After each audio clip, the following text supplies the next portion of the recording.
Now add onion, red bell pepper. I have some green bell pepper.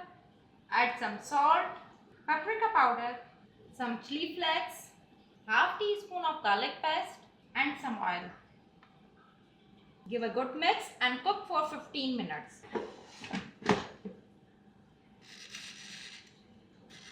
Now let's open air fry.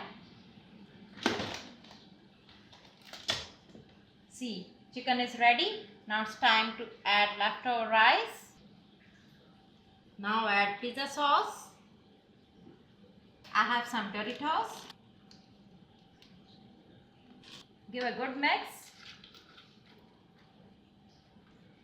Now add some cheese. At last add oregano at top. It's done.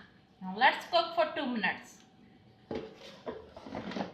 Time is up. Now let's open it. My fajita rice is all ready. Now it's time to check.